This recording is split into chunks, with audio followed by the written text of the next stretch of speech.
একসময় যে রাস্তাটি ছিল দুটি কাঁচা সাঁকো আর চারপাশে বিস্তীর্ণ বিল দিয়ে ঘেরা, আজ সেটি হয়ে উঠেছে উন্নয়নের প্রতীক। দীর্ঘ ৩৫ বছরের প্রতীক্ষার অবসান ঘটিয়ে রাস্তাটি এখন মজবুত উঁচু মাটির রাস্তা হিসেবে পরিণত হয়েছে।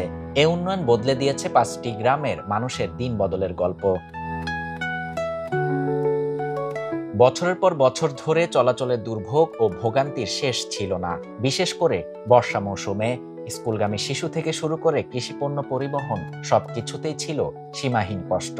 যোগাযোগ ব্যবস্থা সহজ হওয়ায় শিক্ষা, স্বাস্থ্যসেবা ও অর্থনৈতিক কর্মকাণ্ডে এসেছে গতি।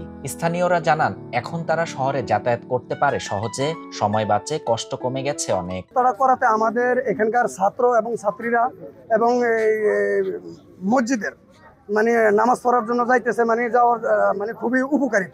এক্সট্রিম মশার কয়েল প্ল্যান্ট ফাইবার দিয়ে তৈরি, ডেঙ্গু, চিকুনগুনিয়া বাহি সহ যে কোনো মশার বিরুদ্ধে দেয় এক্সট্রিম সুরক্ষা। এমনই গল্প চরফ্যাশন উপজেলার আশলাপুর ইউনিয়নের ভুলাইমোড় সড়কের। উপজেলার বেতুয়া সড়কের ভুলাইমোড় থেকে হেলাখালী খাল পর্যন্ত ২ কিলোমিটার এলাকা এখন পরিণত হতে চলছে মাটির রাস্তায়। এতে স্বাচ্ছন্দ্যে চলাচল করছেন গ্রামবাসী।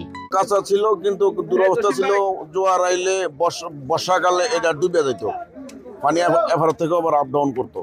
কিছুদিন আগেও গেছে, যার জন্য এখন সিদ্দিকুল্লাহ ভাই এটা রাস্তাটা করে দিতেছে। এনে এই রাস্তা হইতে রাস্তা পর্যন্ত হাজার হাজার মানুষ, তাদের অনেক উপকারিত হবে। জীর্ণ সেই রাস্তাটি ব্যক্তিগত অর্থায়নে নির্মাণ করছেন বাংলাদেশ সুপ্রিম কোর্টের আইনজীবী অ্যাডভোকেট মোহাম্মদ সিদ্দিকুল্লাহ মিয়া। এলাকাবাসীর দুর্ভোগ লাঘবে রাস্তাটি নির্মাণ করা হয়েছে বলে জানান তিনি।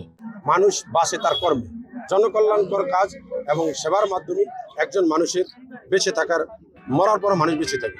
আমি সবসময় মনে করেছি চরফ্যাশন মনপুরাবাসীর জন্য যে জনকল্যাণকর কাজগুলা, ইতিমধ্যে আপনারা জানেন যে আমি চক্ষু সেবা, ঘর দান করে সবগুলাই নিজেকে সম্পৃক্ত রাখার চেষ্টা করেছি, যাতে আমি জনকল্যাণকর কাজ এবং সেবার মাধ্যমে মানুষের পাশে থাকতে পারি।